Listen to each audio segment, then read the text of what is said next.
Now, Israel has launched a fresh wave of strikes on Iran's nuclear site in Isfahan, and this marks the second attack on Isfahan.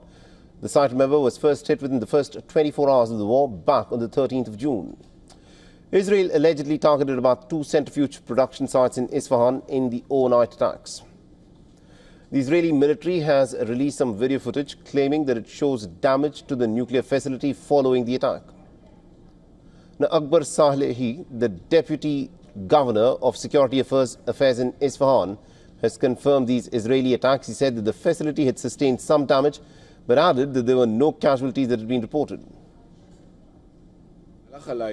We deepened the damage to the nuclear site in Isfahan and western Iran. On the screen, we can see the site where uranium is being reconverted. This is the second stage after uranium enrichment in the process of developing nuclear weapons. We targeted the site at the beginning of the operation, and tonight we targeted it again. We targeted it again with a deeper blow in order to deepen our achievement. This is what the site looks like after we targeted it again.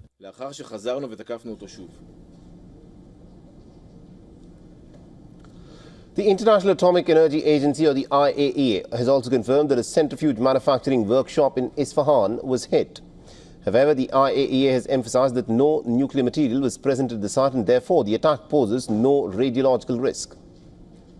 So let's now take a quick look at the current status of Iran's other nuclear facilities. Let's in fact start with the Natanz nuclear enrichment site, where the IAEA Director General Rafael Grossi has said that the Israeli attacks on the 13th of June had destroyed the facility above ground, making it non-functional for the time being.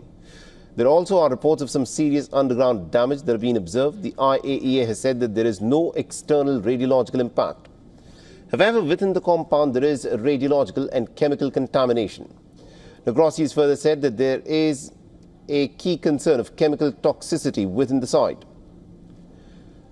Now, next up is the Fordo enrichment site, which is buried deep underground. Israeli missiles have not been able to even put a scratch on this facility, and the IAEA's latest update is that there is no impact on Iran's main uranium enrichment facility.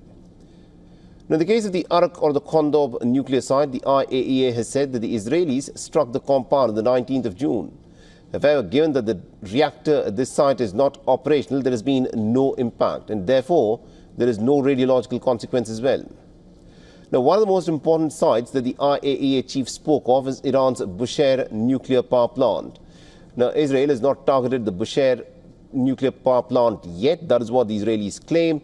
But Grossi has issued a very serious warning that any attack by the Israelis on Bushehr could trigger the release of very high levels of radioactivity into the environment. Now, Grossi has in fact warned that the impact could spread to an area that would be hundreds of square kilometers.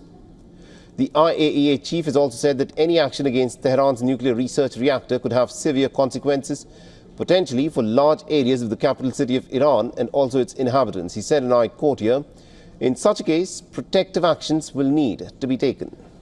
For all the latest news, download the WION app and subscribe to our YouTube channel.